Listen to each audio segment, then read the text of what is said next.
Fala galera, tudo bem com vocês? Estamos iniciando mais um episódio aqui. Palma. Nunca palma. O barulho lá. Tá aí agora, vai. 1, 2, 3 e agora. Agora. E a gente tá com mais um convidado. Todos os nossos convidados são especiais. Mas esse é, pra mim, muito especial porque é um amigo de longuíssimas datas. Amigo da Josi. Opa, me deixou no jamais. Você faz isso. Amigo da minha esposa também, de longuíssimas datas. Ela tem, assim, uma admiração incrível pelo trabalho do Fernando Faro. E hoje a gente vai falar de um tema extremamente importante também, de todos que a gente já falou. A gente já teve vários convidados e cada um trouxe a sua informação dentro da sua área específica. E a gente vai falar de um tema importante, muitas vezes polêmico, muitas vezes assim, o cuidado das informações para ver se tem algo científico, se é não científico, se está mais para desinformação do que informação. E hoje a gente trouxe um especialista, mas é especialista mesmo, não é aquele cara que fez uma formação, é especialista, estuda esse tema, que é nutrição comportamental. Ele trouxe até um livro aí, mostra o livro aí, meu amigo. Aqui. Um livro que daqui a pouco a gente pode fazer a indicação dele lá nos... Vale muito a pena. Nos stories. Que a gente coloca embaixo dos vídeos. Na descrição. Na descrição do YouTube. Colocar na descrição. Fechou. Então hoje a gente vai falar sobre nutrição comportamental. Mais uma vez eu quero te agradecer. A agenda do Fernando Faro é muito concorrida. E de ele estar aqui com a gente é, de fato, extraordinário. Meu amigo, eu quero primeiro te agradecer, gratidão pela tua presença aqui. Eu sei que a gente vai construir algo muito bacana hoje. Eu queria que tu te apresentasse, falasse da tua área, da tua formação e o que mais tu quisesse falar aí, beleza? Beleza, ótimo. Gente, eu não sei que horas vocês vão ver isso aí. Isso aí, meu. Bom dia, boa tarde, boa noite. Boa. Agradecer ao convite da galera desse trio maravilhoso aqui, Odilon, Pedro Arthur, Moisés, amigo de longa data mesmo. Na verdade, todos são bem próximos a mim. Tenho muita consideração, muita admiração. E esse convite, obviamente, seria irrecusável, né? Estar aqui com vocês é irrecusável. Boa. Muito obrigado pelo convite. Feliz 2023. Show. Muita saúde pra gente, muito conhecimento, muita performance. Muita ciência. Vamos pra cima. Boa, muita meu ciência amigo. e performance junto aí. Obrigado pelo convite. Valeu. O Fernando... Mas antes, o recado é importante. Como Calma é? lá. Os 3Cs, 3Cs, olha aí. eu sou um cara que acompanha a parada. Método 3C. 3C. Diga aí. Não, tem que compartilhar o vídeo e o áudio, né, com todas as pessoas a quem interessar, obviamente, porque Show. a gente faz isso pelas pessoas, para atingir o maior número de pessoas possível. Tem que curtir, obviamente, né? Porque a gente vive disso. Eu já peguei. Né? É bom pra autoestima, A gente vive disso, quanto mais pessoas conseguirem curtir, mais alcance a gente vai ter com a publicação. E comentar, E né? comentar, obviamente. com certeza. Né? Um comentário fala mal, aí, Deixa uma fala sugestão bem. aí do que tu achou do episódio, né? Não gostei, comente. Exato. Gostei, comente.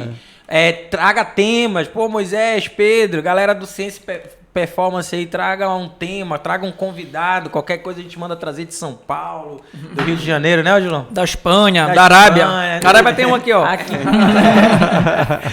Mas boa, tem mais alguma coisa ou não? Tem? Acompanhar lá também o Ciência PDC no Instagram, no Spotify, no Deezer, né, em todas E as no plataformas YouTube? de áudios e é isso. Beleza, É então... importante mencionar que só se expõe quem tem o que mostrar, né, Michel? Beleza, aí, isso se é expõe, real. A gente se expõe exatamente verdade, para é também colaborar e também receber as colaborações das E pessoas. conteúdo isso de aí. qualidade. Meu amigo, a questão da nutrição comportamental, o Fernando ele é nutricionista, professor da Federal, mestre, está fazendo doutorado agora. A gente tem acompanhado e está fazendo doutorado junto com a minha esposa. Então a gente tem acompanhado essa carreira brilhante. Quando a gente fala de... Primeiro que existe uma... Eu sei que a gente tem aqui um roteiro, mas antes de tudo é importante as pessoas terem a ideia, porque se confunde muito, né? Coach, nutrição comportamental, mas eu queria que tu clareasse um pouquinho a ideia do que seria essa questão da nutrição comportamental, que de uns anos para cá tem crescido cada vez mais e a gente entende que é fundamental essa relação estar acompanhada dessa intervenção, né? Do entendimento do comportamento junto com a intervenção do profissional da área da saúde? Boa, boa. Vamos começar muito bem. O primeiro detalhe, cara, é que assim, se a gente for levar ao pé da letra, se a gente for analisar muito bem assim, o que de fato acontece no nosso dia a dia, ninguém de nós come pensando em calorias, né? A não ser aquelas pessoas que são muito fissuradas em contar calorias e pensar em nutrientes e quanto eu estou consumindo de nutrientes. A alimentação no dia a dia não é assim, né? O modo como a gente come não é assim. A gente escolhe comer, a gente pensa que a gente está escolhendo certos alimentos de uma maneira mais racional, mas na verdade a gente está fazendo isso envolto num complexo, numa complexa trama neurológica, ambiental, social, antropológica, psicológica, cultural, totalmente condicionada, né, cara? Então, assim, a gente hoje, na verdade, eu acho que muito da nutrição comportamental deixou de ser valorizada ao longo do tempo, né? Por que esse termo nutrição comportamental? Isso. É porque assimila-se, admite-se que para que alguém adote uma certa prática, um hábito alimentar, isso vai sendo construído ao longo do tempo dentro de toda a sua história de vida. Entende? Então, assim, a gente não considerar a história de vida do indivíduo no qual o contexto da alimentação se constituiu é ignorar todo o indivíduo de uma forma geral e achar que a gente consegue resolver isso só com uma, 2, 3 folhas de papel, como a gente faz numa prescrição dietética tradicional, né? Então, assim, a nutrição sempre foi assim, na verdade, eu acho. A comida, o ato de comer sempre foi assim. E eu acho que ao longo do tempo a gente vem conseguindo reconhecer isso. Eu acho que esse que é o detalhe, né? A nutrição comportamental vem ganhando essa importância porque tem se conseguido reconhecer como é que comemos. Por que comemos? Muito mais além do que o quanto comemos. Sim. Né? O que comemos. Okay. Mas assim, o modo como a gente come, o jeito, as circunstâncias, né? Por isso hoje em dia também ganha muita importância o termo comensalidade, né? Com quem eu como. Faz toda a diferença. Se eu como sozinho, se eu como com a minha esposa, se eu como em família. Os eventos do final de ano mostram muito bem isso, né? Muitas pessoas retornando agora para o consultório no hospital, comentando, eu aumentei de peso. Meus exames já vi, deram ruim. O que aconteceu? Não, as festas, né? Não tem como. Eu vou pra lá, festa, Natal, Ano Novo, reúne família, comida pra caramba à vontade, eu vou aproveitar. Eu disse, tudo bem. Ainda tem certo. O RO, né? Porque sobra, né? E na verdade, na verdade, o Natal...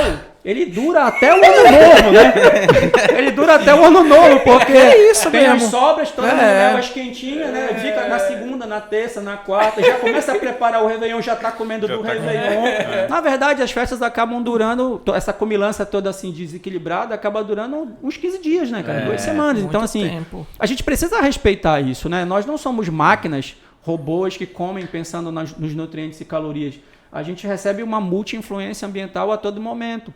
E Sim. a gente precisa entender isso, né? A gente está aqui numa reunião, está tomando café, está comendo alguma coisa, com açúcar, sem açúcar. Sim. Não é isso necessariamente que vai definir um padrão de condição de saúde ou não, né? E sim, como é que isso aparece no dia a dia? Como que é essa estrutura complexa de padrão de consumo, né? De comportamento alimentar? E por isso a importância da gente entender, porque senão a gente... vai fazer mais do mesmo. Não que a dieta não sirva, entende? Não é isso, mas assim, você ter uma proposta de roteiro alimentar num certo momento do trabalho para guiar, orientar um pouquinho, dar uns exemplos, aumentar repertório alimentar, é totalmente viável dentro de um certo contexto, mas é uma ferramenta muito pequena, perto do poder que de fato a gente tem na abordagem comportamental para proporcionar um processo de mudança do comportamento alimentar, entendeu? Eu acho que a dieta aí, a dieta, o planejamento alimentar, né, que tem pessoas que têm certo preconceito, né, tem um certo trauma com esse nome dieta. Dieta, meu Deus, eu vou ter que fazer dieta. Na verdade, tudo é dieta, né? Todas as escolhas que tu fazes tem a ver com a dieta. Mas eu entendo que essa relação da dieta em si é só para ajudar a tomar as decisões mais acertadas, né? Mas até chegar a esse ponto de tomar essa decisão, tem muita coisa envolvendo dentro, neurologicamente falando. Tem os hábitos, tem o comportamento em si, tem a vida daquela pessoa, né, o que ela passou na infância, na adolescência, né, a questão emocional, esse entendimento, né, Fernando? Eu entendo que isso é muito complexo também, né? Você analisar todos esses fatores e tomar melhores decisões e gerar a melhor orientação, isso perpassa por entendimento de hábito, entendimento de comportamento. Em relação a isso, como é que o profissional, a partir dessa relação, ele pode orientar de uma forma mais assertiva, sem necessariamente ser mecânico, escrever lá, ó, tá aqui, isso aqui é que você tem que fazer, tirar isso, coloca isso. Como é que a gente pode trabalhar de acordo com essa noção do comportamento em si? Muito bom, cara. É assim, só para situar um pouquinho, eu já estou no hospital, atuando no ambulatório, né, de nutrição, usando essa abordagem com pacientes adultos, normalmente, em sua maioria, com excesso de peso e todas as comorbidades associadas, já há quase 5 anos. Eu tô lá, eu costumo fazer minhas estatísticas, eu já passei de mais de 2.000 horas de atendimento. Então, se a gente fizer uma comparação, vocês que viajam de avião mais do que eu, vou mais de ônibus e de carro, vocês já sabem que, independente do interpérie ambiental, quando o piloto é muito bom, já tem muitas horas de voo e não de simulador, do voo real, tanto a decolagem quanto a aterrissagem é tudo muito mais tranquilo, né? Tem vezes que você nem sente que ele baixou, que ele aterrissou. Eu faço uma comparação. Eu acho que eu tenho bastante horas de atuação e isso me permitiu ir aperfeiçoando, né, a forma como eu faço a abordagem.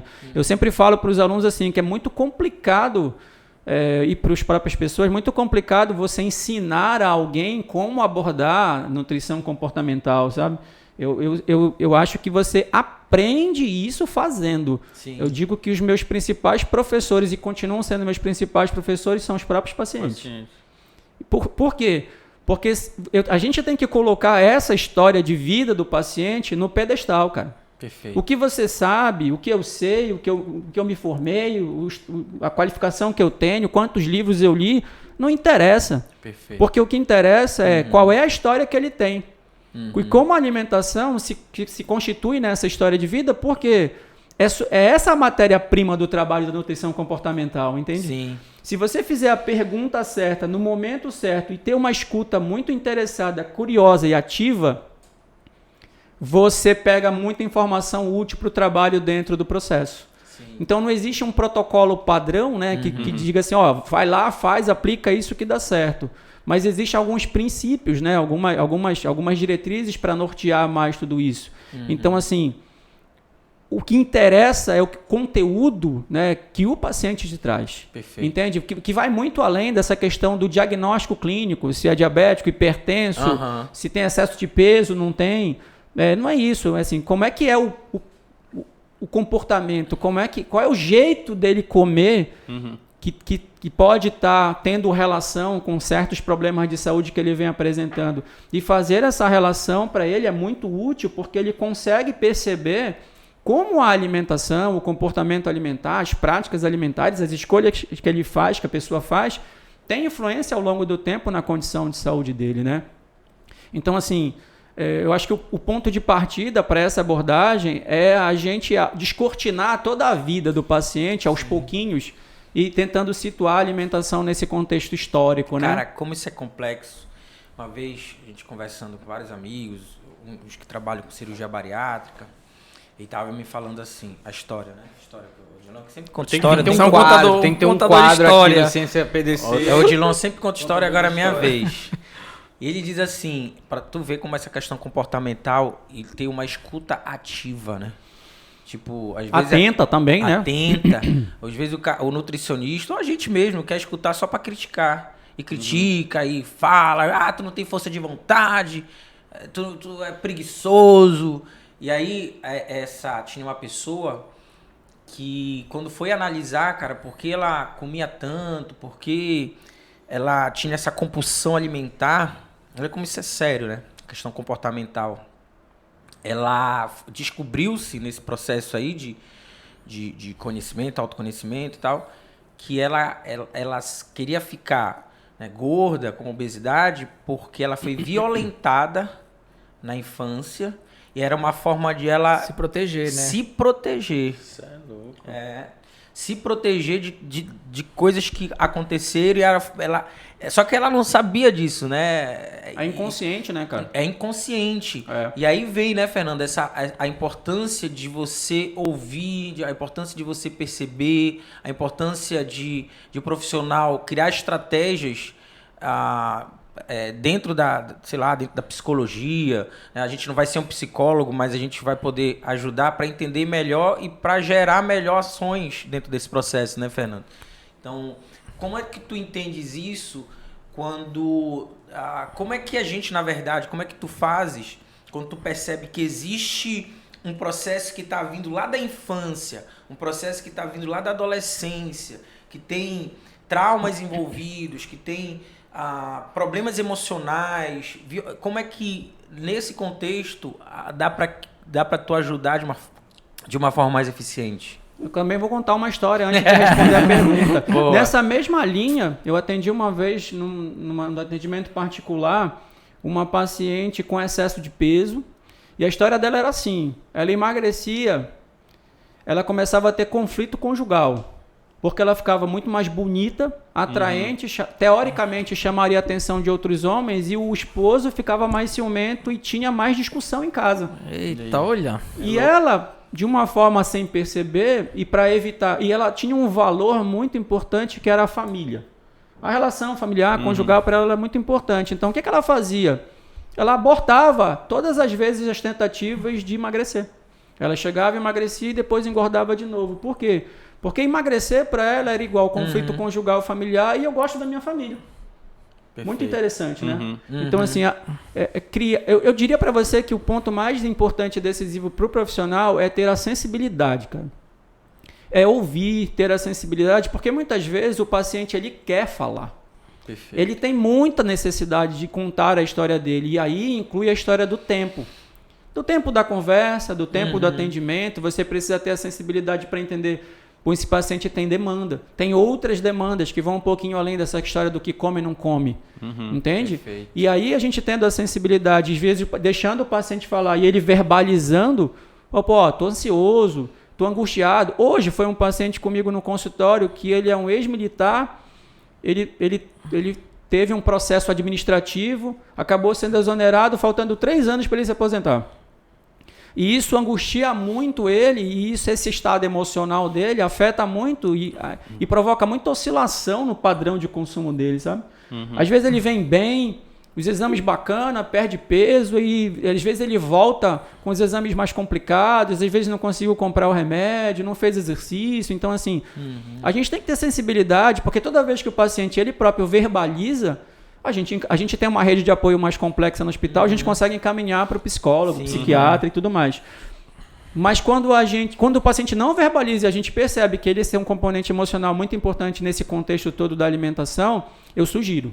Sim. Eu peço para ele pensar a respeito. Perfeito.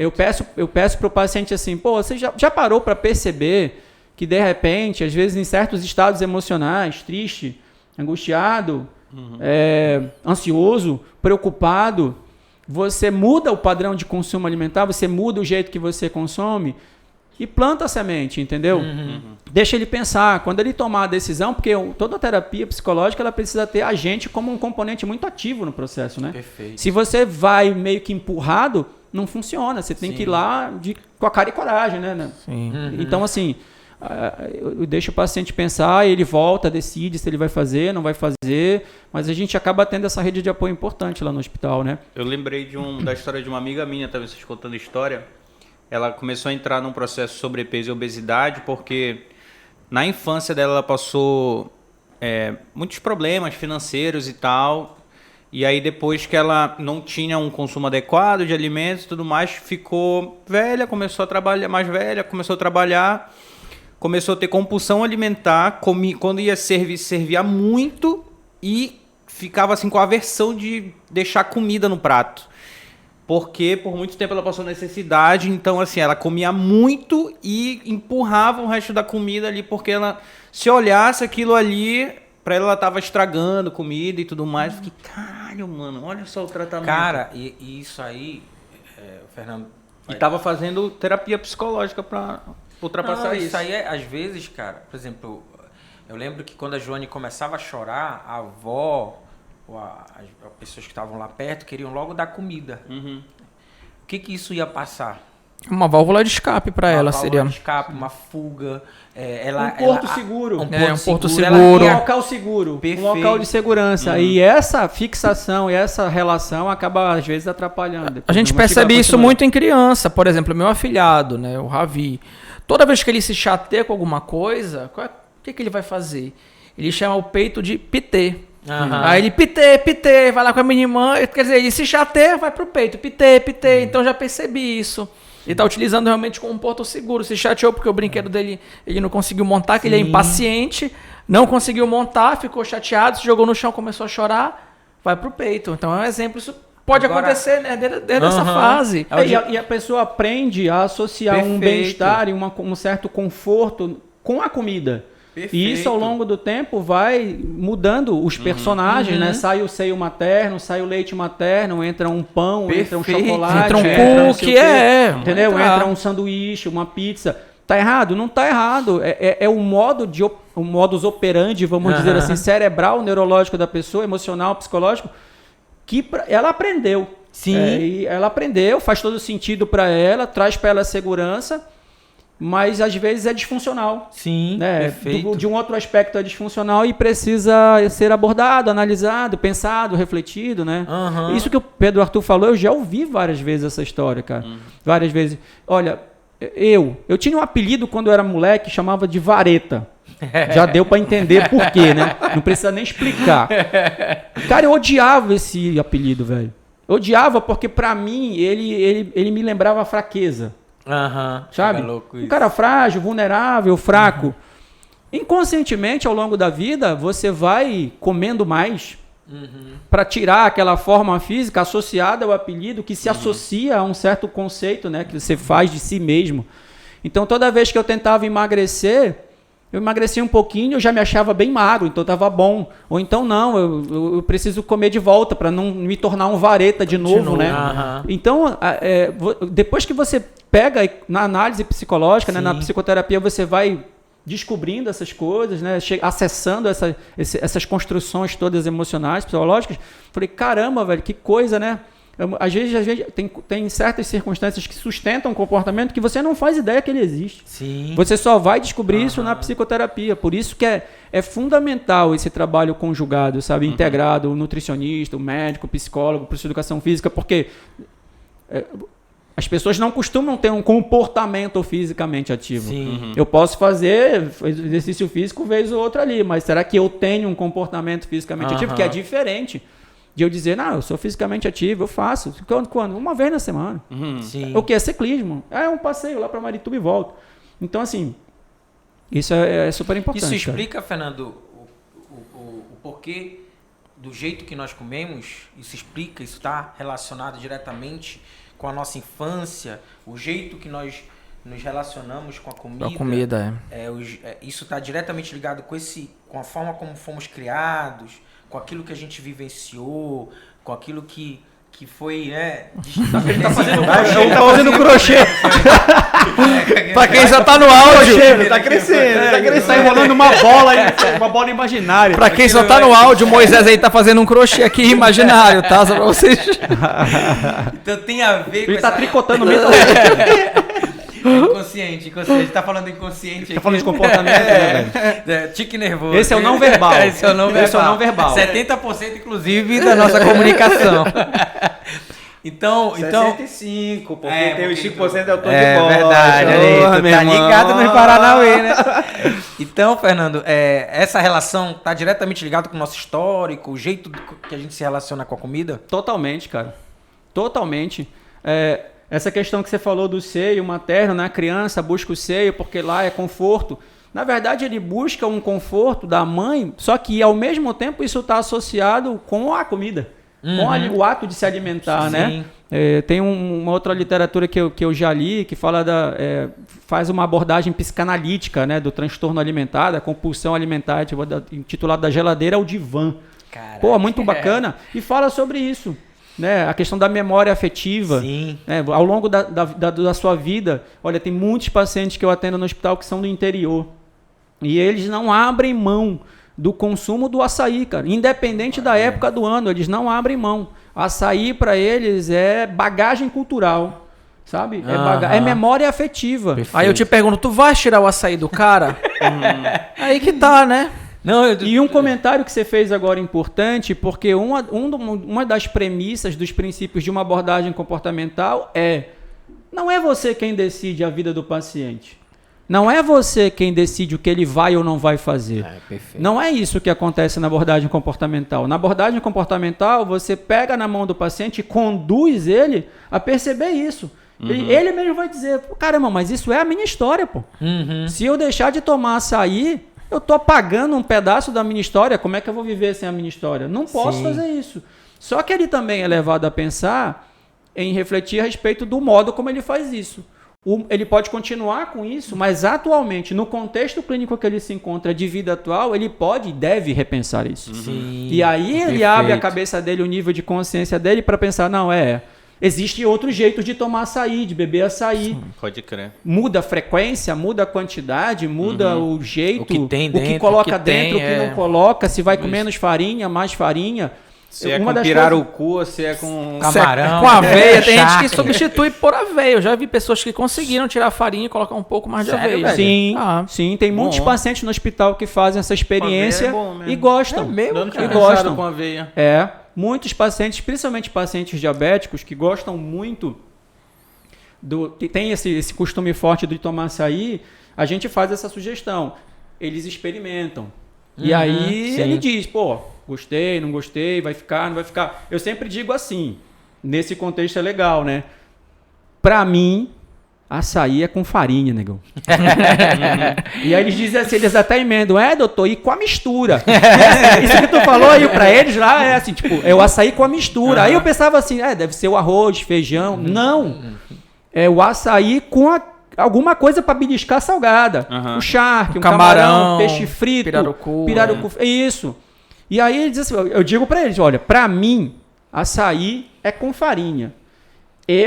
Entre tomar todo dia açaí com aveia para matar a vontade, eu prefiro tomar de 15 em 15 dias meio litro com farinha. Essa é a onda da história, sabe? Sim. Olha o jeito de tomar açaí, olha o jeito como ele participa da sua vida. Isso que o paciente tem que começar a acessar aos pouquinhos, é um exemplo, né? Pro açaí, mas pode acontecer para um monte de coisa, que ele vai percebendo, fala, pô, mas pode ser diferente. Eu banalizei o açaí, tá tão banal na minha vida, eu tomo todo dia, já não tem mais nem graça, eu não sinto nem saudade, né? Não é? Quando ele começa a espaçar um pouco mais, ele mesmo, puta, legal, eu tô com vontade de tomar açaí. Ele vai, compra lá um meio litro dele, enche de água, pega a água do açaí, dilui mais um pouco, aí ele começa a dosar a quantidade de farinha, ele já regula mais, entendeu? Isso é mudança, cara. Cara, é uma intervenção completamente diferente do que a gente vê por aí, né, cara? Total, meu. Agora, na real, é uma conversa, uma troca de experiências e abrindo a cabeça do cara, né? Diálogo, né? Essa é a palavra, velho. O diálogo, mas que ele só vai ter essa força se você tiver criar o vínculo. Eu acho que o aspecto que é decisivo na abordagem comportamental é o vínculo. É o paciente saber que ele é a coisa mais importante ali dentro daquela sala. Entendeu? Naquele local de Godinho. Fernando, tu estás falando aqui, né? Então tu gera um gatilho de consciência muito forte no paciente, que é importante. Sim. E o mais legal, tu tá utilizando uma técnica de PBE, que é uma decisão compartilhada com ele. Exato. É aí que tá. Tu consegue dialogar com ele, porque o que acontece? Só explica o que é PBE, que tem gente PBE que não assistiu. É a prática baseada em evidência. E o tripé do PBE, um deles, é a decisão compartilhada. Exato. A gente tem um episódio sobre o PBE, assistam que vocês vão entender melhor. E o que é mais interessante que eu achei nisso tudo? Porque eu estava lendo um livro de nutrição comportamental do Lancha Júnior, e tem uma frase lá que assim, me assustou demais, que ele disse assim, olha, existem estudos que o médico, o terapeuta, o nutricionista, ele interrompe o paciente, a fala do paciente a cada 30 segundos. Ou seja, a gente não tem uma escuta ativa. Isso acontece com diversos profissionais da área da saúde. Como é que tu vais entender o ser? Como é que tu vais entender de comportamento? Como é que tu vai gerar gatilho de consciência? Como é que tu vai dividir uma decisão se tu não sabes escutar? Então isso é algo muito forte que eu acho que tem que ser mudado nos profissionais da área da saúde. Total. Eu até entendo... mais cedo estávamos falando com o médico, e se tu quiseres assustar o médico, tu liga pra lá e pergunta assim, aceita convênio? É o susto que tu vai dar no médico. Eu até entendo que existe isso, uma demanda, Sim. mas a gente precisa mudar, né? Total, cara, total. E antes mesmo da escuta, eu te diria que existe a pergunta. Sim, a pergunta certa. A pergunta. Pergunta. É porque assim, a pergunta ela vai abrir tudo. Ela que vai fazer o paciente botar em cima da mesa todo o material necessário para ele próprio trabalhar. Não sei se vocês já fazem ou fizeram psicoterapia. A gente se cura falando, velho. A gente se cura falando. Sim. A gente fala pra gente ouvir, a gente não fala pro terapeuta, meu. Sim. Tanto que na psicanálise você não tá nem em contato visual com o terapeuta, você tá olhando pra parede, tá ali no divã, ele tá aqui na tua costa. Eu falei, esse cara não tá nem me ouvindo, porra. Mas não é pra ele te ouvir mesmo. É pra você se ouvir, é pra você falar e, puta, olha o que eu tô dizendo, meu. Olha o que é pra mim, olha como as coisas são. Então, eu acho que a pergunta certa é que vai conduzindo, na verdade a pergunta não é nem pra você necessariamente, né? A pergunta é para o paciente conseguir falar e ele mesmo ouvir. Por exemplo, na questão do consumo alimentar, eu sempre dou um tempo da minha abordagem para a gente tratar do assunto do comportamento alimentar, do consumo, né? Como é que é, as circunstâncias. Eu fico muito focado na história das circunstâncias. Não interessa necessariamente para mim só se ele come X quantidade de pão, farinha, mas... quando isso acontece? Em que circunstância? Um contexto, onde você né? está, com quem você está? Porque a abordagem comportamental ela é relacional e contextual. Né? Ela é relacional, porque você está se relacionando com você mesmo ou com alguém. Perfeito. Num certo momento que você está comendo. E ela é contextual, porque você pode comer mais, pode comer menos, pode não comer, Sim. dependendo da circunstância. Ela é circunstancial. Então, assim, eu fico muito focado nisso, né? Mas me conta assim, como é que isso acontece? O horário do dia também? O horário do dia, como ele está se sentindo. Se ele está com chegou do pressa, trabalho, né? se ele está só. Olha, cara, tem tantas histórias nessas 2.000 horas que daria bastante coisa, bastante conteúdo. Escreve um livro sobre isso. Vamos. É uma grande possibilidade, né? Uma grande possibilidade. Compartilhar isso tudo é super importante, né? Sim. Tem histórias, cara, por exemplo, de mães que vivem aquele vazio do ninho. Tinham os filhos todos próximos, e aí os filhos começam a se emancipar, vai, emprego para ali, para Florianópolis, né? Todo mundo tá trabalhando em Florianópolis agora, né? Tá todo mundo indo pra só a gente que tá aqui. Santa Catarina. Santa Catarina, Florianópolis, Joinville, tá tudo... Criciúma, tá todo mundo para lá. Então, assim, os filhos se emanciparam e saíram de casa. A mãe tinha toda uma rotina de dedicação àquele ambiente familiar, de prepara a refeição, faz isso, faz aquilo, alimenta um filho, se ocupava com isso. Os filhos foram saindo, veio aquele vazio, meu. Caraca. E aí ela começa a tentar encontrar uma forma de se fazer bem. Onde que ela vai encontrar? Existem várias possibilidades e várias opções de se fazer bem, né? Alguns procuram álcool, drogas proibidas, mas a grande maioria das pessoas procura o quê? Comida. E faz todo sentido, porque é gostoso, é bacana. E quando você pega aquele alimento que você gosta, meu, aí fechou, né? Selou, deu match, pô. Tem um termo pra isso, né? Que eles chamam de comfort food, né? Não sei se vocês aceitam esse termo, mas eu já li comfort food. É isso mesmo, professor? Pode ser, pode ser. Conforto emocional. Não à toa que eu comentei com você e coloquei, né?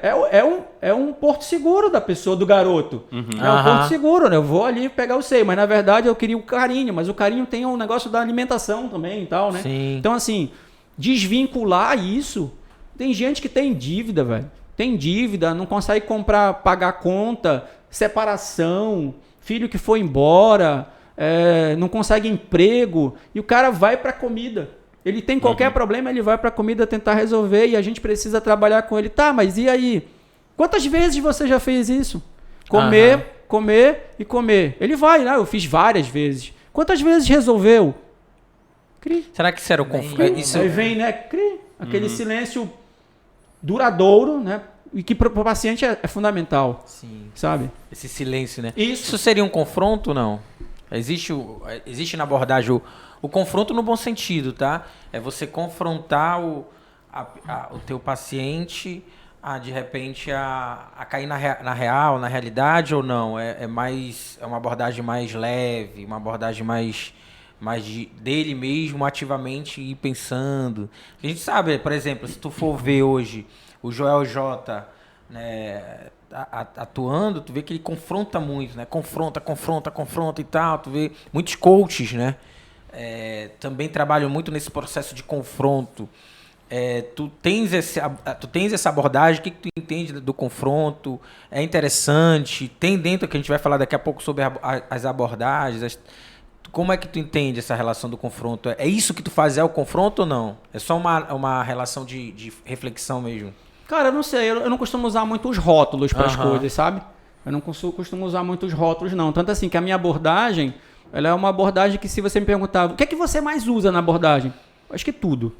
Um pouco perfeito. De tudo que eu já conheci. Legal. Desde o curso de coaching, que me abriu a possibilidade de ver o processo de nutrição diferente, até tudo que eu já li e os ensinamentos dos próprios pacientes. Sim. Eu não sei se seria esse o nome, mas toda vez que eu pergunto para um paciente assim, bem sucedido no processo dele, tipo assim, já numa fase de manutenção, o cara baixou 15 quilos. Tem um garoto lá, um caso extremamente interessante, o garoto de 17 anos, ele perdeu 24, 25 quilos, cara. Caraca, mano. E aí, para todos esses pacientes nessa fase do processo de mudança do comportamento, eu sempre chego num ponto e pergunto para eles assim, o que foi decisivo para você nesse processo que te fez chegar a esse resultado? Eu não perguntei o que foi que eu fiz. Perfeito. Eu perguntei para ele o que foi que mudou em você. O que foi que aconteceu? Para você, o que foi decisivo? Em geral, a maioria deles responde, eu criei consciência. Caraca. Aquilo que você falou, você acessa a mente do paciente, mas você não acessa só para bisbilhotar. Você acessa junto com ele, para ele olhar. Eu sempre falo para eles, vamos acessar essa caixa preta aí, desse avião, vamos acessar esse baúzinho aí que está guardado um monte de coisa. Em certas circunstâncias, dependendo da condição do paciente, porque você pode ter pacientes que são um pouco mais negativos em relação à condição, né? Não é bem assim, não é tudo isso, não, a culpa é do meu marido, a culpa é da minha esposa que não acorda cedo comigo para fazer academia. Quando o paciente ele é um pouco mais esguio, né, que ele se ensaboa e fica escorregando, aí eu acho que vale a pena, né, ter uma chamada assim mais próxima, e uma fala assim mais direta, né, um papo reto, como o pessoal fala, olha, calma, cara, você tá doente. Você tá doente. Só que você precisa entender e reconhecer isso. Sim. O paciente acha que só tá doente quando ele interna. Aí eu digo para eles, é exatamente isso que a gente não quer. Só que nós todos queremos. Mas parece que você ainda não quis. Me ajuda a te ajudar. O seu corpo tá falando com você. Ajuda ele. Cara, isso é perfeito. Entendeu? O que o Fernando tá falando. Porque tudo vai depender... E a gente vai falar daqui a pouco de abordagem, né, porque é tão difícil você mudar. E assim, tudo vai depender. Uma frase que eu escutei uma vez é assim: se você não está disposto a amar, não confronte. Porque a pessoa só vai entender que o confronto é bom para ela quando ela percebe que tu tá a fim de ajudar. Que tu tá, de fato, te entregando de corpo e alma para fazer com que aquela pessoa mude. Que tu não tá simplesmente só gerando um processo de crítica, que nem é crítica. Confronto é uma coisa, crítica é outra.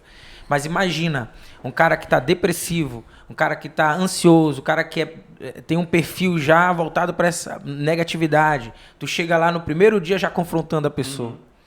Mas eu não volto mais aqui. Então isso que o Fernando fala, de fato, é um processo de conhecimento. E antes de haver o confronto, ele tem que perceber que tu tá afim e que tu quer ajudá-lo, que tu estás amando ele de uma forma, né? Engajado no processo dele, que o teu objetivo maior é ajudar. Então, se o cara não entende isso, nem adianta confrontar. Tu vai afastar essa pessoa. Então, isso é bem interessante que o Fernando falou, porque, na verdade, dependendo da situação, tu vai utilizando determinada abordagem. Dependendo da situação, tu vai utilizando determinada abordagem, né? De novo, a sensibilidade aparecendo, né? A nossa sensibilidade para perceber como é que essa pessoa tá, né? Como é que ela tá, como é que ela se apresenta, a fala dela, o jeito dela sentar. Tem situações, por exemplo, de pacientes de primeira vez que já vem meio que escaldados de nutricionista, né? O cara eu olho no histórico assim, o cara marcou consulta comigo umas 3, 4 vezes e não veio nenhuma. Eu falei, tem alguma coisa aí. E ele mesmo diz, a pessoa mesmo diz quando chegou, falou, olha, quase que eu não venho de novo hoje. Eu falei, então que bom que você veio, porque aí de repente você tem uma percepção do que pode ser importante para te ajudar. E às vezes consulta, já tinha consultado com o nutricionista lá no hospital ou fora.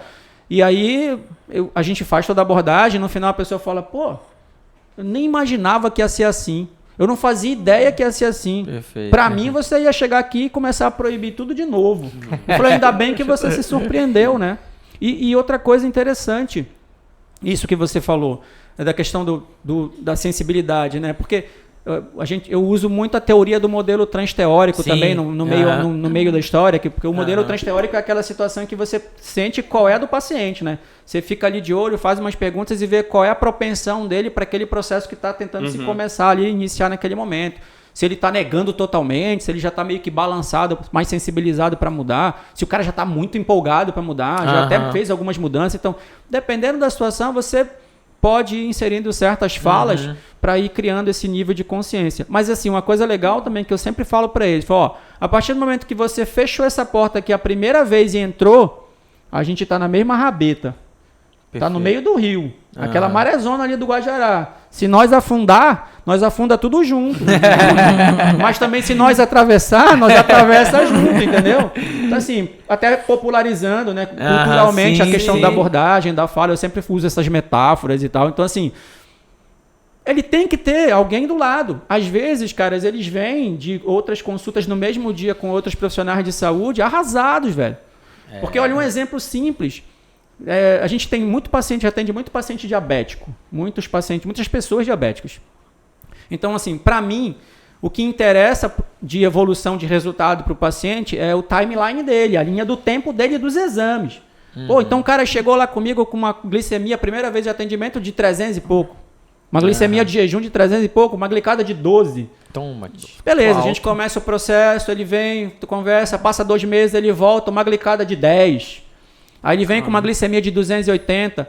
Ele vai lá no profissional, o profissional esculacha ele.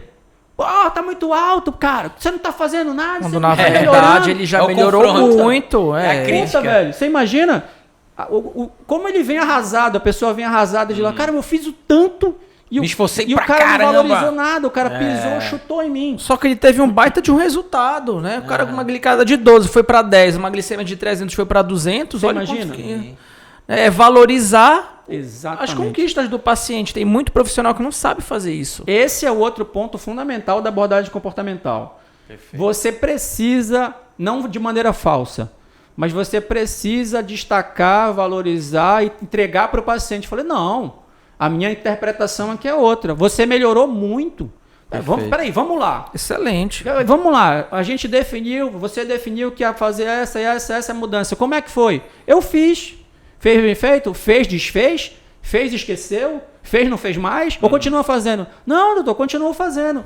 Pronto. Continuando. Acabou. A meta principal aqui é mudar. É mudar. O tempo todo. Mudar, melhorar. Os resultados, eles vêm lentamente como uma consequência de tudo isso. Assim como o peso. Tem médico que, encaminha o paciente para lá, pré-operatório com excesso de peso para fazer colecistectomia, retirada de vesícula ou hernioplastia. Vai lá com o nutricionista, tem que perder 15 quilos, depois tu volta aqui. Eu falei, você perguntou para ele quando foi que ele perdeu 15 quilos assim rápido e voltou para fazer uma cirurgia? Toma. Entendeu?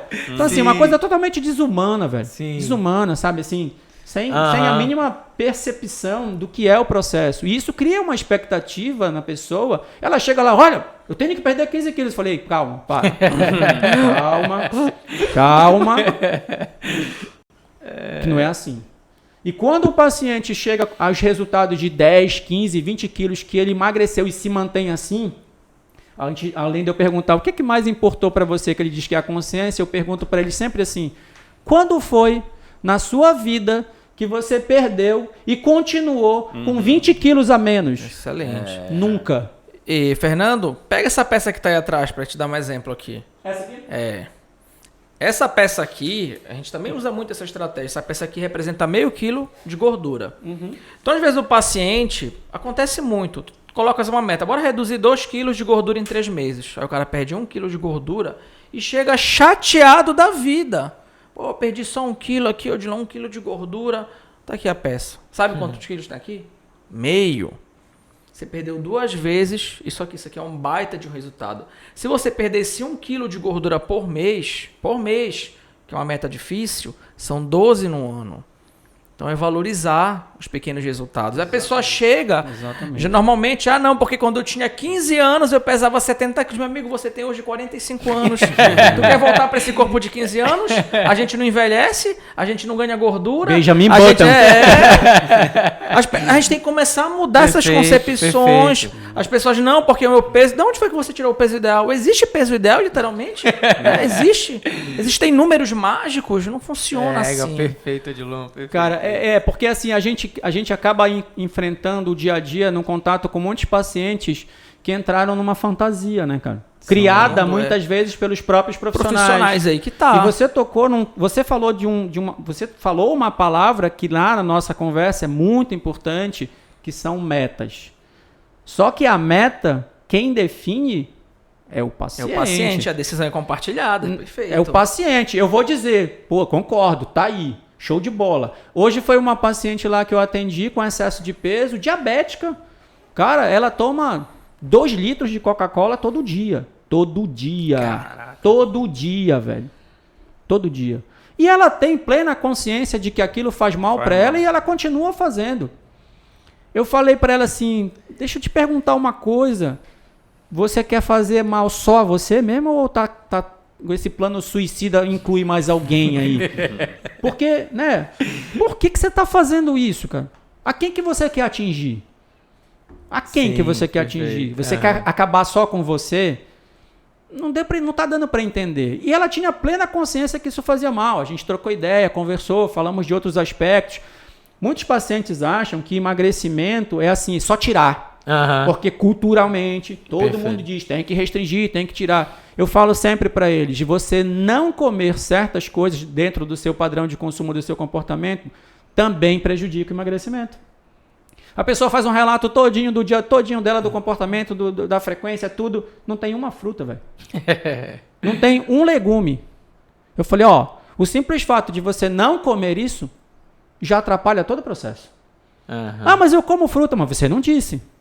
Aqui eu tô tipo investigador, vai entrar em contradição agora. Acabou de fazer o relato todo, eu perguntei mais alguma coisa, eu não disse nada, pô.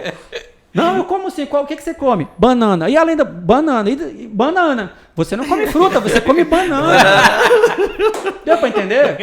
Então, assim... Então, açaí. Exato. Então, aí essa paciente que foi hoje, eu perguntei assim pra ela... Eu sempre faço isso, assim, preferencialmente. Falei, olha, você me contou um monte de coisa. Você prestou atenção em tudo que você me contou? Do jeito que você está comendo, do jeito que as coisas aparecem para você? Preste atenção sim. Então faz o seguinte, agora você me diz aí 3 coisas, 3 costumes, 3 hábitos seus, assim, que para você estão atrapalhando decisivamente seu tratamento.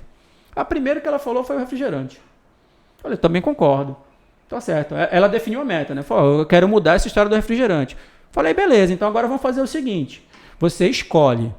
Ou você diminui a quantidade para tomar todo dia, ou você não toma todo dia e toma a mesma quantidade quando tomar, ou você diminui a quantidade e diminui a frequência.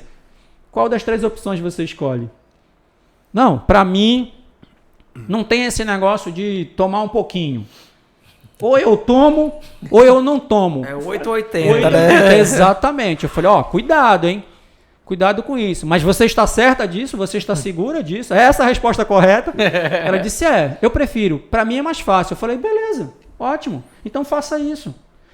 E assim normalmente que a abordagem se dá, sabe? O paciente, ele se toca, cara.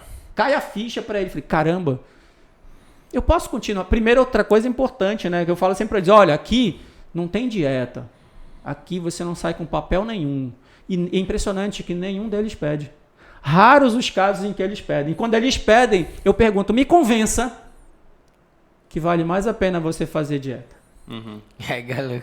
Tem um ponto aí que eu fiquei curioso, Fernando, porque tu explica isso pro paciente. Olha, tu não vou entregar papel. Tá gerando consciência, porque imagina, tu vai no consultório do médico e ele não te passa nenhum exame. Isso é uma cultura brasileira, eu tava escutando, né? E as pessoas ficam horrorizadas. O médico não me passou nenhum exame, fui lá. É a mesma coisa, tu vai ao nutricionista e o cara não te dá o planejamento dietético no papel. Ele fica, mas se tu explicares, ele entende. Então, às vezes, o que falta é comunicação do profissional da área da saúde explicar por que ele está adotando aquela conduta. Perfeito. Falta isso, o cara ponto explicar. que eu queria perguntar para ti, nessa ideia do 880, é porque as pessoas tendem também a acreditar ao não comer nada durante um tempo, boa parcela desses resultados. Por exemplo, vou fazer um jejum aí de 12 horas, 15 horas. E saiu uns estudos, não foi do site Panda, acho que foi de um outro cara de Harvard, esqueci, que estuda muito sobre jejum. E ele falou assim, se você fizer jejum acima de 10 horas, tem uma grande propensão de tu desenvolver alguma compulsão alimentar ou qualquer outro transtorno de comportamento ligado à alimentação. Tu recebe essas pessoas lá também muito com... preciso mudar esse perfil de pessoas que querem ativamente radical, mudar, né? Tipo, radical Os mesmo, radicais, de não parar de comer, né? Não comer nada. E se isso de alguma forma tu consegue tratar também? Não, calma, não é bem assim. Cara, excelente pergunta. Isso culturalmente é muito apoiado, né? Sim. Se para engordar é para comer, se para emagrecer é não comer. Parar de comer. Então, se eu parar de comer, eu não tomar café da manhã e tudo beleza, né? Aí funciona. Só que esses pacientes são muito comuns de a gente encontrar. Essas pessoas com esse tipo de intenção é muito frequente a gente encontrar. Só que eu logo converso com eles assim para eles entenderem o que vem depois. Para eles entenderem o contexto todo, né? Porque ele não chega a acessar o ponto da compulsão. Ele fica focado no ponto da restrição. Tem pessoas que praticam muito essa questão de passar muito tempo sem comer. Tipo, eu vou acordar e não vou tomar café da manhã. Aí eu pergunto, vem cá, como é que tá o nível da fome no almoço? Porque eu sempre me coloco, sabe, no meio da história. Eu sempre dou um exemplo meu, daqui a pouco eu falo da história da Coca-Cola sobre o 8,80. Eu sempre falo, cara, se eu ficar sem tomar café da manhã, que café da manhã pra mim é refeição bacana, eu vou ficar doido no almoço, eu vou arrebentar, eu vou chutar, eu vou comer tudo no almoço. E você? Né? É verdade.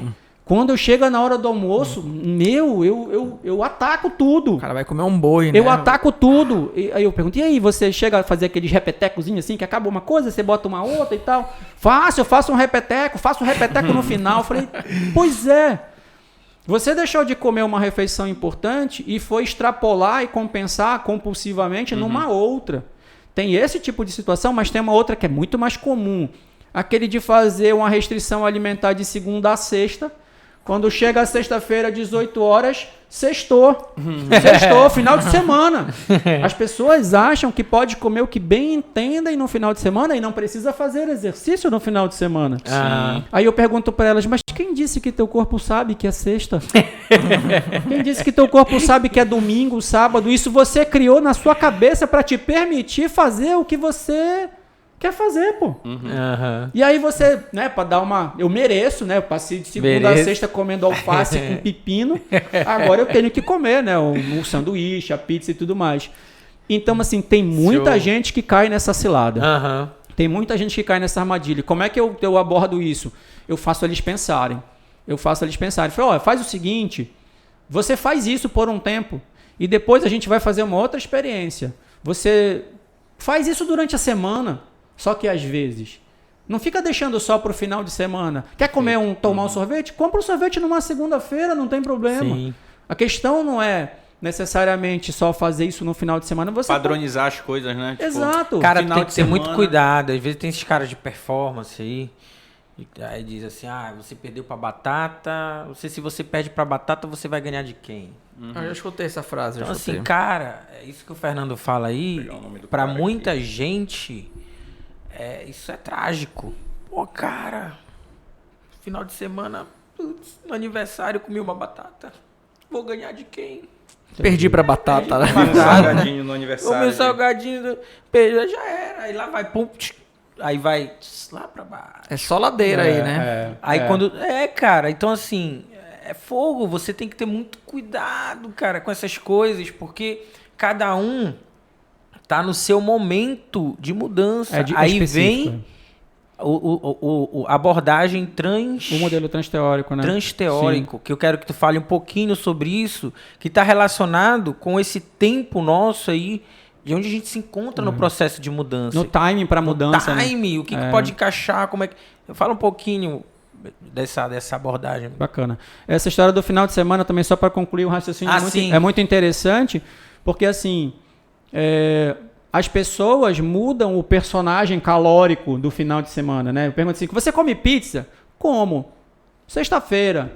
Come sanduíche? Como? No sábado. Quantas vezes no mês? Só 2 vezes. A pizza só 2 vezes. Sanduíche? Só 2 vezes. E batata frita? Não, só 2 vezes. Eles acham que pelo fato de não comer todo o final de semana não é problema, mas ele troca o personagem. Na sexta é a pizza, numa outra sexta é o hambúrguer, na outra sexta é batata frita, e o refrigerante permeando, passeando em todas elas. Sim, entendeu? perfeito. E a história do refrigerante é assim, eu sempre dou o meu exemplo. Eu gosto muito de refrigerante, eu gosto muito de Coca-Cola, velho. Só que a gente pode continuar fazendo isso de uma forma diferente. Sim. Antes eu pegava a garrafa de 2 litros. Né, Pedro? De vez em quando eu tomo. Pois é. Mas também não é frequente não. Eu tomo quando eu tô afim de tomar. Isso. Eu sempre falo com os pacientes assim, é muito mais vantajoso você sair do 80 e ir tomando essa consciência do seu ponto de equilíbrio até chegar aqui nos 45, 50, do que você querer fazer 8, não segurar a onda e voltar pro 100. Sim. Então assim, eu comprava garrafa de 2 litros para casa, comprava, tava lá à vontade, acessível, tomava, só parava quando acabava. Você vai criando consciência, aí você já muda a embalagem, compra de 1 litro. Já não compra sempre. Eu só compro de lata. Você vai tomando consciência, você compra de 600. Não compra sempre, só quando bate o desejo, a saudade. Aí vai passando o tempo, compra a lata. Agora eu tô na pitula. Já viu a pitula de R$2? É 100, 200 ml. 200 ml. 200 ml, é cravado. Pronto, aí tipo droga, meu. Tu cheira primeiro, sabe? Sabe aquela droga rara de tu conseguir? Se tu comprar aquela droga boa. Não sei se já usaram, mas é só pra dar um exemplo. Ô, Dilo, o que tu acha? Olha, eu não tenho relação nenhuma com drogas, né? Eu não posso opinar. Dilo, para com isso. Eu juro pra vocês. Velho, tipo droga. Tu abre ela assim lentamente pra fazer aquele estalo, e ali tu já começa, tá no transe, sabe, velho? Aí tu já dá uma cheirada no negócio, aí tu prova um pouquinho, tu vai devagarzinho, sabe? Aquele momento assim especial. Tu aproveita tanto aquilo que tu passa um tempão sem aquilo de novo, entende? E essa é uma forma de mudar legal. Essa situação do modelo transteórico é muito bacana, porque assim, é a primeira coisa que eu acho que é legal fazer, né? A primeira coisa legal de identificar quando a primeira abordagem que você faz com o paciente. Qual é a dele, velho? Como é que ele tá? Qual é a intenção dele em relação a esse processo todo? Lógico que no início eu explico, né? Falo, olha, nosso trabalho aqui é diferente, a gente foca nisso aqui, mudança do comportamento, criar um nível de consciência, reeducação da alimentação. Você não é proibido de comer nada ou proibida de comer nada, você é permitido. Você pode comer de tudo, cara, a vida é sua. Você escolhe o que você quiser, só que você tá aqui por um motivo. Sim. Você não tá bem de saúde. A sua saúde não está bacana. Mas eu não sinto nada, mas metabolicamente você não está. E você sentirá. E espero que você não decida mudar só quando você sentir. O seu corpo já está falando com você. Está aqui o resultado. Ele não está aqui à toa. Então a gente sente o paciente, depois dessa conversa que você explica um pouquinho inicialmente a abordagem, você sente se ele acolhe aquilo de uma maneira bacana, se no sentido de, pô, entendi. Legal, tá aí. Eu vou encarar com você essa história. Ou se ele, tipo assim, fica pé atrás. Eu já recebi pacientes que quando chegaram no consultório, afastaram a cadeira da mesa. Sentaram longe, não é por causa de Covid, não. Não é por causa de Covid, não. Afastaram a cadeira e sentaram longe. Longe de mim. Comunicação, isso aí. Um não verbal. Ele já disse, falou, pô, tô com medo desse cara. Eu tô com medo dessa circunstância. Sim. Eu não sei o que vai acontecer, fica apreensivo. Então, assim, Você precisa perceber se ele está naquela fase de pré-contemplação, do modelo transteórico. Pô, Alice no País das Maravilhas. Não está acontecendo nada. Está tudo bem. O mundo está caindo aqui. Está tudo bem. Ou ele já está, tipo assim, naquela que... Pô, pode ser que não esteja tão bem assim, né? A fase da contemplação. Eu acho que eu preciso de ajuda. Ou se ele já está na fase de preparação, eu falei, eu tenho certeza que eu estou doente. Eu só não sei o que fazer. Sim. Eu preciso da ajuda do profissional e eu vou marcar a consulta. Ou então ele já está na fase da ação.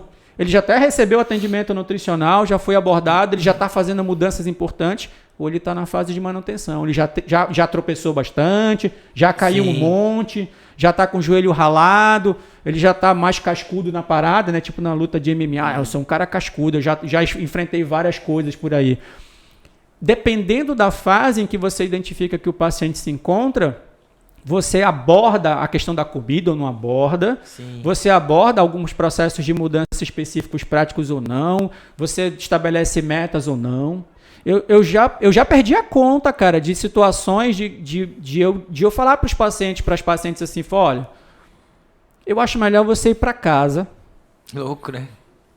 Pensa direitinho sobre tudo isso que a gente conversou. Caraca, sobre seus exames, sobre tudo que você já sabe. Quando você achar que isso vai ser importante para você, porque para mim já é, a partir do momento que você bateu nessa porta já é, a porta estará aberta para você.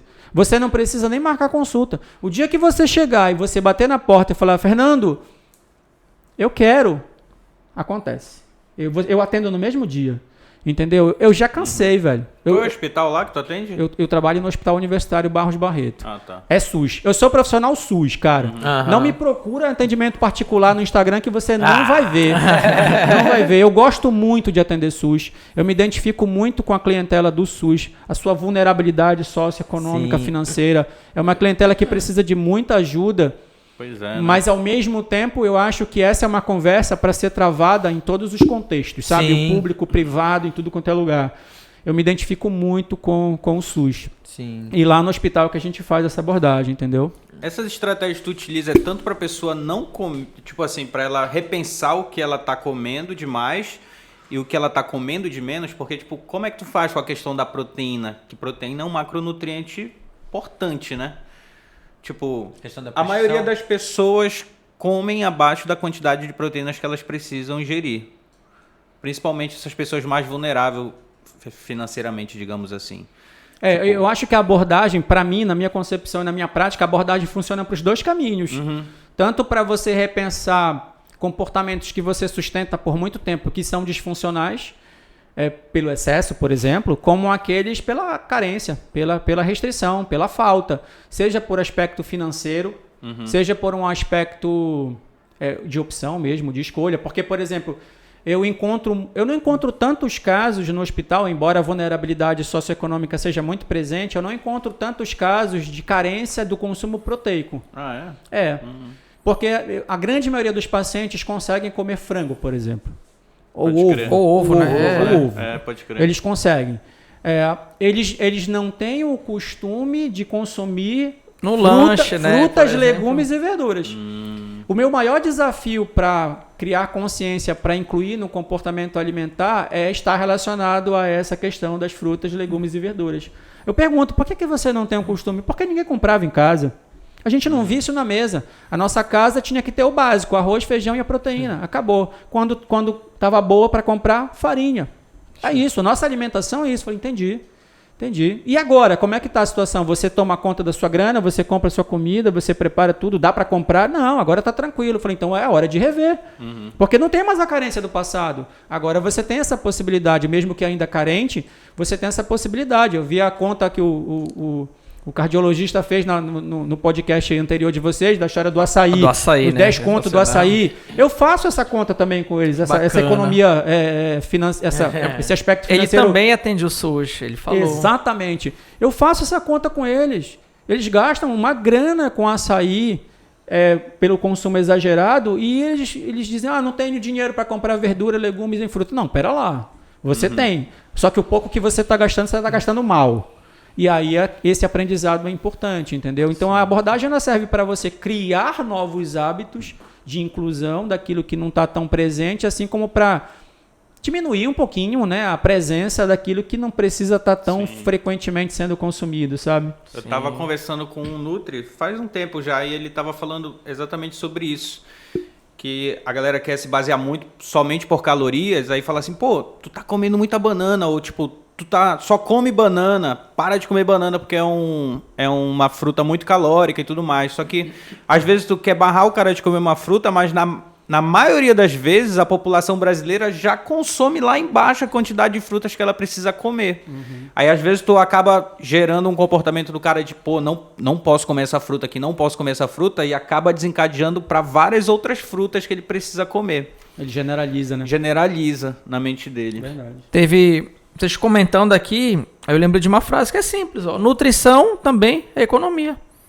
É isso. Sim. As pessoas têm que entender que nutrição também envolve um aspecto econômico no sentido de, por exemplo, eu tenho que aprender a gerenciar o meu dinheiro para comprar verdura, fruta, legume. Não é caro como as pessoas pensam. Não é caro, mas também Às vezes nutrição o cara é gasta economia. com outras coisas. Exatamente. Gasta com a cerveja. Com cerveja, com exatamente. festa, ou sei lá, qualquer outra coisa que não seja tão... E às vezes acontece, o paciente reclama de pagar R$400 numa consulta particular, mas aí quando ele é atendido, por exemplo, às vezes acontece aqui, isso com a Regiane, ele sai, nossa, eu vou economizar agora porque eu gastava isso com suplemento que não precisava, com não sei o que, com não sei o que.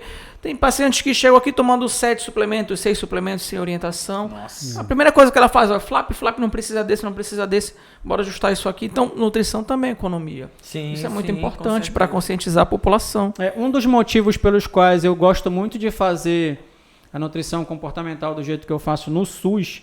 Eu já fiz em particular a mesma abordagem. Mas é impressionante como esse aspecto financeiro, comercial de pagar a consulta implicitamente traz na cabeça das pessoas, você tem que resolver para mim. Eu tô te pagando. Resolve para mim. Isso, né? Tipo o personal. Pô, eu tô pagando o personal. Eu tenho que emagrecer, eu tô pagando o personal. Mas quem que faz o exercício? Sim, perfeito. É o cliente. Excelente. Então, assim, eu encontrei uma grande resistência do ponto de vista cultural de conseguir entender que o problema é seu, cara. Você tá me pagando para te ajudar a resolver o problema, mas é você quem vai resolver. Eu acho que na nutrição isso é até mais complexo. No nosso caso, se for personal, a gente está acompanhando esse cara. A gente sabe quantas vezes ele falta. Se tu entende da parte comportamental, tu consegue de uma forma bem, sei lá, paliativa não, gradativa, ir colocando esse aspecto da autorresponsabilidade. Eu acho que na nutrição isso é um pouquinho mais difícil, porque eu encontro ali... Ele é mais espaçado, né? Talvez nem veja mais... Então, não, assim, não gostou, não volta. Né? É um nem viés nos estudos, né? Às vezes, quando não tem um controle alimentar, tu não sabe viés muito bem. grande. E na nutrição, o que é diferente... As pessoas acham que uma consulta vai resolver o problema. Vai, o acompanhamento. Esse é um outro ponto. Resolver, meu amigo. Esse é um outro ponto que no atendimento particular, que tem o dinheiro envolvido imediatamente na história, faz as pessoas pensarem. Tipo assim, eu vou pegar a minha dieta e vou resolver. Acabou. Se não prestar, eu mudo. Eu vou pro outro, pago outra dieta e pego e tem que resolver. É assim que eles pensam. Lá no hospital, a primeira coisa que eu falo para as pessoas, eu falo, aqui não tem dieta. Primeiro. Segundo, vai demorar. Perfeito. Se você tiver com pressa, é melhor aprender a esperar. Porque não vai assim. Principalmente a história do peso. As pessoas têm essa ideia, né? Ver na internet, tá chovendo aí, promoção, oferta, perca 15 quilos em 2 semanas, sei lá, qualquer coisa absurda aí, do jeito, para vender, para chamar atenção. E eu falo para as pessoas, eu falo, olha, o emagrecimento não é assim. Ainda digo mais, você tem o resto da sua vida todinha para ser magra. Você não precisa fazer isso em 1 ano. Você tem o resto da sua vida todinha, inclusive para curtir o seu corpo magro, porque para as mulheres faz muita diferença o aspecto estético, as roupas e tudo mais. Não tenha pressa. Agora, vamos resolver o negócio? Vamos resolver? Tem muita gente que chega lá e fala, já fui no nutricionista, sim, já fui no fulano e tal, não funcionou, não emagreci, depois engordei. Ela fala horrores. Eu falei, tá, onde foi que você errou? Como assim? Jogou logo a autorresponsabilidade, acabou. Como assim? Não, claro. Quem era que tinha que emagrecer? Quem era que tinha que ficar magro? Que já queria jogar em ti, né? Porque já fui em um lugar, agora eu quero saber se tu vai resolver minha parada. A terceirização da culpa. É a terceirização da culpa. Eu pergunto, onde foi que você errou? Você falou mal de todo mundo. Uma boa pergunta mesmo, né? Uma boa pergunta. Refletir. Você falou mal de todo mundo. Eu acredito que daqui a pouco, no futuro, você vai falar mal de mim também, se não der certo. Então eu tô logo perguntando. Onde é que você vai vacilar comigo também? Porque você vacilou lá, você vai vacilar aqui. Porque quem tem que descobrir e saber disso é você. A pergunta é só provocativa, é só para você, não é para mim não. Entende? Então, assim, é importante dividir, né? Essa corresponsabilidade do processo é fundamental. Eu falo para eles, se a gente não for de rabeta, a gente for de canoa, são 2 remos. Se a gente remar pro lado errado, a gente vai ficar rodando, velho. Quem é do interior sabe. Se você remar diferente de mim, a gente não vai para frente nem para trás, a gente vai ficar rodando. E aí? A gente vai remar para que lado? Então, você começa a criar essa corresponsabilidade no paciente, que é um sustentáculo muito importante para o processo. Porque ele pode estar onde for, Sim. no lugar que ele estiver, em qualquer evento, lugar que for, ele vai saber fazer as escolhas dele, porque as escolhas dele são guiadas pelo que é importante para ele. Autonomia, pela condição né? de saúde dele. Autonomia, entendeu? Então, assim, é poderoso o negócio. Lá a gente tem uma recorrência muito boa, a adesão é muito boa. Os caras vêm de longe, meu. Tucuruí, Marajó, isso é muito bacana, né? Tucuruí é longe, Bragança, Capanema, Barcarena. Porque a pessoa quer mudar, né? Quando então, a pessoa tem esse comportamento. E muitas vezes a consulta nutricional não é combinada com outras consultas para ele dizer, eu só vou no nutricionista porque eu vou no médico. Pelo contrário, eles fazem questão de voltar, mesmo que seja só para consulta, abordagem nutricional, sim. porque eles sabem que vai ser mais um passo. Perfeito. Eles sabem, e eu falo para eles assim, olha, você definiu suas metas, concordo, muito bem, vá à luta, bote em prática, faça o melhor que você puder. Esqueceu, não fez, desfez, voltou atrás, não tem problema. Volte e me conte tudo, porque quando você me contar, a gente vai descobrir onde é que está falhando, onde está essa pedra. Porque eu falo para eles, são os pequenos detalhes do dia a dia que fazem diferença. Não é pedra grande. Se a gente não ficar de olho nas pedrinhas, a gente vai cair o tempo todo nelas. E não tem problema de cair. Essa oscilação, né, as recaídas, nesse processo que o modelo transteórico também aborda, a recaída, ela é natural do processo. Sim. É natural. O problema é que no início, o desafio maior é que no início, ele é mais frequente, porque se oscila mais. A ambivalência, falou, puta, eu quero, mas eu não posso. Eu queria, mas eu não devo. Sim. Eu comi, mas não devia. Aí vem o arrependimento e tudo mais. Então, assim, tá tudo bem, cara, tranquilo, sabe? A gente fala assim, pô, fui num evento e tal, eu me planejei, me organizei tudinho só pra escolher, pô, tudo errado, velho.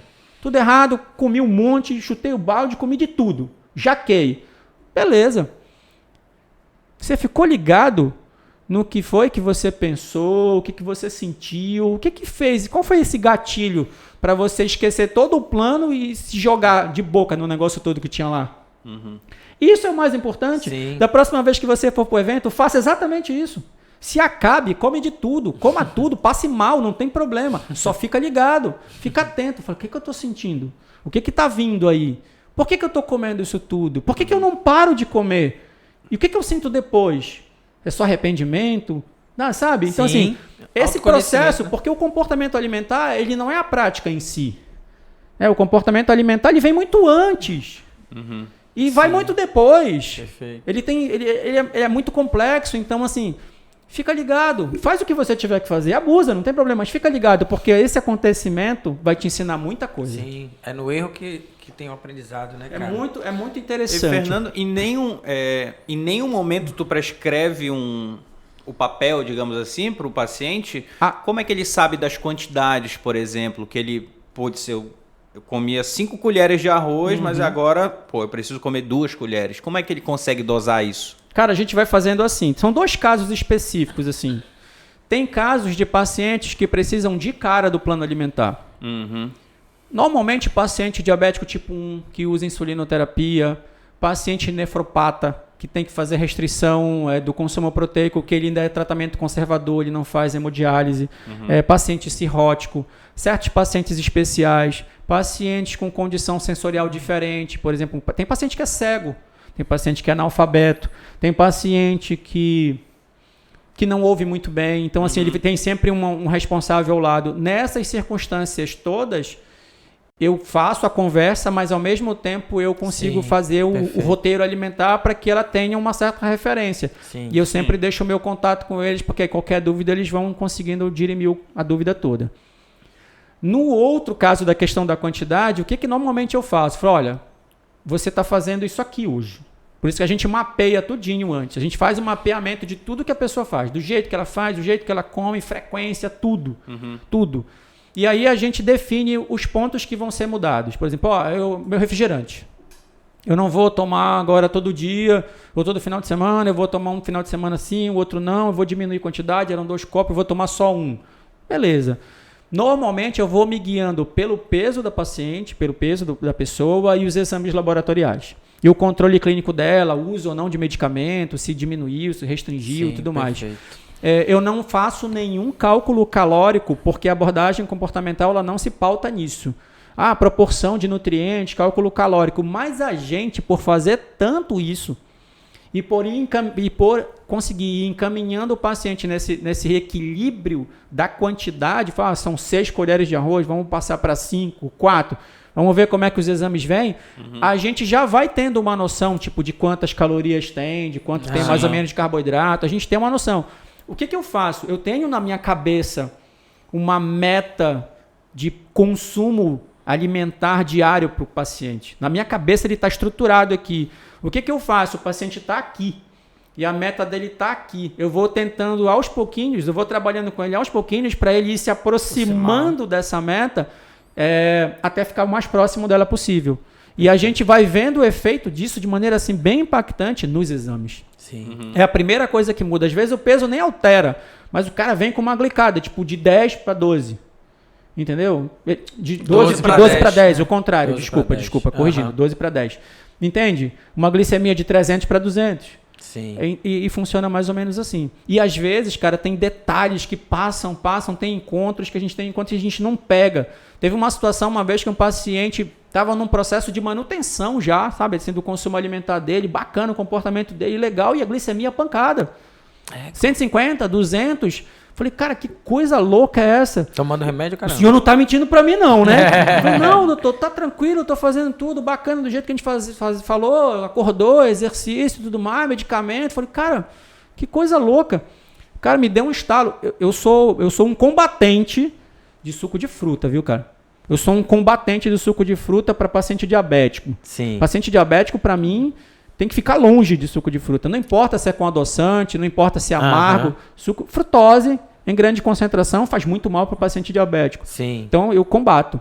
E qualquer outra bebida doce, como água de coco. É mesmo? Olha esse exemplo que eu vou te dar. Aí o paciente fazendo tudo bonitinho, tudo bacana, velho. Eu, caramba, seu fulano, que onda é essa? A gente precisa descobrir o que está acontecendo. Eu fiz o feedback todinho com ele. Vamos retomar, vamos fazer todos os horários. Me diga tudo de novo. Como é que você está fazendo? Isso. Pô, veio o estalo. O suco ele já tinha tirado, né? Caldo de cana ele não tomava, refrigerante também não. Falei, venha cá. O senhor, por algum acaso, lá pela sua casa, tem consumido água de coco? Ih, doutor. Todo dia. Eu não bebo água. Olha. Eu não bebo água. Eu compro coco, abro, boto na jarra na geladeira e fico tomando. Quando eu tenho sede, eu tomo água de coco. Eu disse, é mesmo? 200, cara. Acima de 200 a glicemia dele. Eu falei, vamos fazer o seguinte agora. Esqueça a água de coco. Você vai ficar 2 meses sem água de coco. É a nossa experiência. Daqui a 2 meses você vai voltar com novos exames. 80. A diferença. Parece 80 de glicemia, cara. 80 de glicemia. A gente tava perdendo água de coco. Tava perdendo pra água de coco, velho. Eu sou combatente, cara, ferrenho. Não tem quem me convença, mesmo cientificamente falando. Se você pegar os estudos, você vai ver. Para esteatose hepática, obesidade, controle glicêmico, suco de fruta. E cara, a fruta em si? Aí é outra história. O que porque muda? quando tu bates, né, tu tá perdendo fibra, tu tá triturando ela no liquidificador. O suco de fruta nada mais é do que o xarope concentrado da frutose. Saquei. E pode ter agravante. A pessoa ainda coa e tira tudo. Exato, tira a fibra. Exato, o melhor vai pro lixo. Ainda tem o agravante. Pode botar açúcar. Exatamente. Pode botar açúcar. Cara, é impressionante como isso tem um impacto fortíssimo na glicemia, no peso e na obesidade abdominal. É impressionante, cara. E eu falo para eles, olha, fique de olho a tudo que é líquido e é doce. Seja naturalmente ou artificialmente doce. Aí eu incluo água de coco, caldo de cana, refrigerante, qualquer tipo de suco de fruta natural, artificial, da polpa, da fruta, apanhou no quintal de casa, não interessa. Fique longe. Fique longe. E ainda tem mais. Tem muita gente que tem uma prática de tomar mingau à noite, antes de dormir, porque é leve. Não como comida, porque comida é pesada, dá pesadelo. Mucilon, né? Puta, Mucilon. Aí tem uns que acham que tô abafando. Ele chega lá assim, falando assim, tô tomando mingau, né? Tomando mingau, eu não janto à noite, pô. Tomo mingau de quê? De aveia, lógico. Aveia é fibra saudável. Eu falei, não. Mas vai leite, não vai? Vai leite, mas é desnatado. Eu falei, não. É desnatado, mas tem açúcar. A concentração do açúcar pode até ser até maior. Você cozinhou a aveia, já deu uma quebrada e tudo isso. Não. Isso está fazendo muito mal para o seu controle glicêmico. Eu tomo o remédio todo e não dá certo. Eu sei. Quando não é mingau de mucilon, farinha de tapioca. Farinha de tapioca, ou então lopra, de farinha. Né? Entendeu? Então, assim, eu ataco mesmo, velho. Eu ataco mesmo e dá muito certo. Mingau, leitinho desnatado à noite antes de dormir. É péssimo para controle glicêmico. É líquido e tem alta resposta glicêmica. Não funciona, velho. Leite desnatado. E para saciedade também é ruim, né? Tá tem mastigando. Exato. A saciedade. Exato. Eu faço essa comparação que o Odilon fez para os pacientes entenderem. Eu dou muito exemplo da goiaba. Eu falei, olha, se você for comer uma goiaba, quantas goiabas você come? Pô, doutor, no máximo uma. Beleza, agora se você for fazer um suco, com quantas goiabas você faz? Pelo menos 2. E quantos copos ainda tu toma? Perfeito. Né? Já tem diferença. Ainda coloca açúcar. Exato, dobrou. Aí, vamos lá, vamos acompanhar todo o passo. Me diga, como é que você faz o suco de goiaba? Não, eu pego a fruta, corto, boto no liquidificador, boto água e já jogo açúcar. Falei, beleza. Aí bate, beleza. E depois? Eu passo no crivo. Bacana. Claro. Bacana. O que você jogou no lixo? Nem sei. Você jogou a casca, você jogou os caroços, você jogou toda a fibra da fruta. O melhor, você jogou no lixo. Caraca, você ficou com o pior. Você ficou com o pior. E você tem uma concentração altíssima ali de carboidrato, de resposta glicêmica muito alta. Cara, faz toda a diferença você restringir, não é tirar de vez, abolir para sempre e tal, né? Assim, deixar na periferia, bem longe mesmo, bebidas doces, cara, faz toda a diferença. Show. Eu lembrei até de uma história, minha avó, diabetes. Foi longe, a avó, velho. Minha avó era diabética. Eu ia dizer, tu não vai contar nenhuma história de louco. Diabetes tipo 2, né? E ela já morreu, minha avó, né? Eu tô com saudade dela, mas tem uma história muito legal. E aí, levamos ela ao médico, diabética. Aí o médico perguntou assim, a senhora toma refrigerante? Aí ela, não, doutor, eu só bebo Guaraná Garoto. Na cabeça dela, refrigerante é Coca-Cola. Apalhei o médico começou a rir. Cara, e tem um desdobramento e um upgrade dessa história aí, tem uma atualização dessa história que é o seguinte.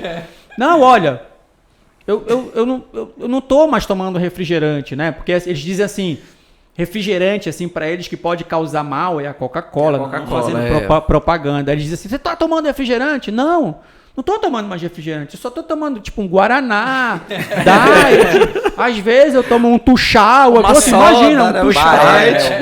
Velha guarda. Isso é o que, né, cara? Isso é igual o cara do pão e da torrada, né? Eu como torrada porque é mais saudável. Eu tirei o pão, né? Tirei o pão e comi a torrada. Aí o pão veio da onde? A torrada veio da onde, né? Torrada, né? Cara, foi um papo muito show, velho. Muito bom, galera. Foi show de bola. Pega, Fernando, assim... Tinha mais coisa, hein? Com certeza. Não, isso vai ter outro encontro, número 2. Com certeza. Obrigado pelo convite, certeza absoluta que tem muita coisa ainda pra gente conversar sobre nutrição comportamental, sobre as emoções, o que as emoções influenciam no comportamento alimentar. Mas foi sensacional, tenho certeza que você gostou e eu tenho certeza ainda que você vai compartilhar. Porque muita gente precisa dessas informações, principalmente porque você não vê com facilidade. Você vê dieta radical, você vê tire isso, coloque isso, mas esse tipo de informação você não vê com facilidade nos programas, no Instagram e outros lugares. Não é isso, meninos? Eu gostaria só de fazer um adendo ao pesquisador que eu estava referenciando, eu falei site Panda, mas é o Walter Longo, que ele pesquisa muito sobre jejum. Ele tem as suas aplicações clínicas do jejum, ele fala lá que tem várias aplicações, pessoas no processo de tratamento de câncer, tratamento de epilepsia, redução de vários danos. Só que ele fala que existe uma aplicação clínica, só que as pessoas utilizam essas estratégias para tentar controlar a obesidade, tratamento de obesidade. E a gente sabe que hoje não tem diferença, né, entre você fazer uma prática de jejum ou você ter um outro tipo de comportamento alimentar e tudo mais. E aí, a gente queria saber contigo algumas aplicações práticas de tudo que a gente conversou aqui, né? Para as pessoas que estão acompanhando a gente, que elas podem fazer hoje mesmo ou amanhã, né? Que já vai gerar mudança. Já vai gerar mudança na vida delas. Que envolva nutrição comportamental. Ótimo. Só um adendo a isso que você falou da história do jejum intermitente. Na nutrição comportamental, a gente utiliza uma técnica, uma abordagem, uma atividade que não é necessariamente um tipo de jejum intermitente, mas que a gente chama de comer intuitivo. Uhum. É um processo em que você entra em conexão com o seu corpo para avaliar até que ponto ele está ou não precisando de comida. Essa conexão é importante porque a gente hoje está muito automatizado no processo de comer.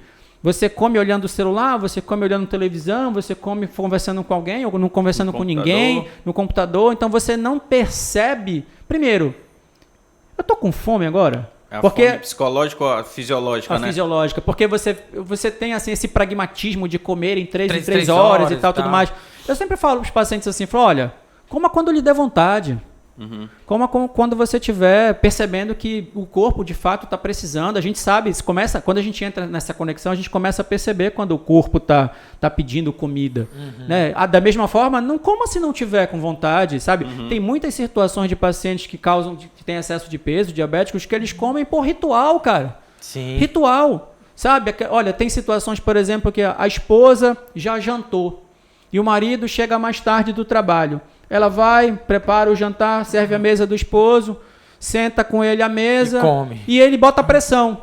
Tu não vai comer nada? Tu não vai me acompanhar?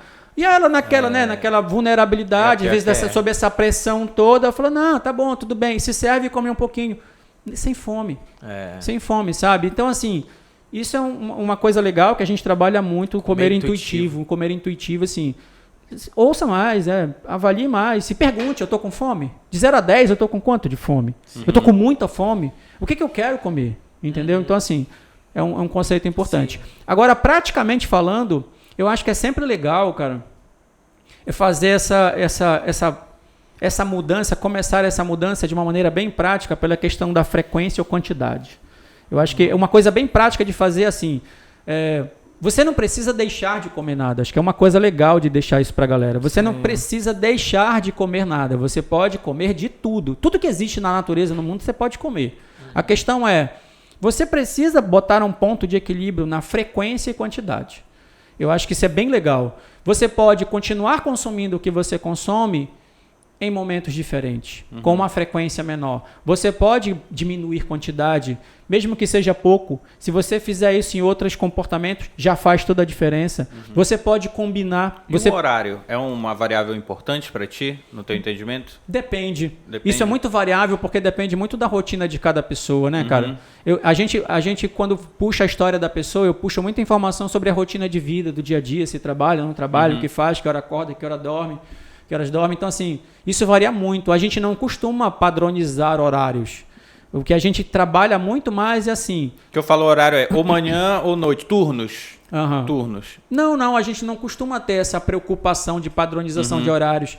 Tem muitos pacientes que não comem quase nada de manhã, mas também não compensam no almoço. Sim. Tem pacientes que não comem nada de manhã e compensam muito à noite, por exemplo. A gente vai trabalhando muito nisso, mantendo às vezes os horários, mas trabalhando muito a questão da frequência. Eu acho que muita coisa pode melhorar com o controle de frequência. Eu vou te dar só um exemplo prático para entender. É comum na nossa região o consumo de farinha. Farinha, no dia a dia. E aí eu sempre pergunto para os pacientes, falei, vem cá, Eu sei que tem muito paciente que farinha combina com tudo. Até com lasanha, velho. Café. Até com lasanha e tal, combina. Mas vamos parar para pensar, né? Eu e o paciente falando aqui, a paciente falando aqui. Vamos parar para pensar. Se você tivesse que escolher qual prato qual tipo de comida que você tem na sua casa que você acha que combina muito com farinha, qual é? Ele vai dizer: peixe cozido, cozidão, Top.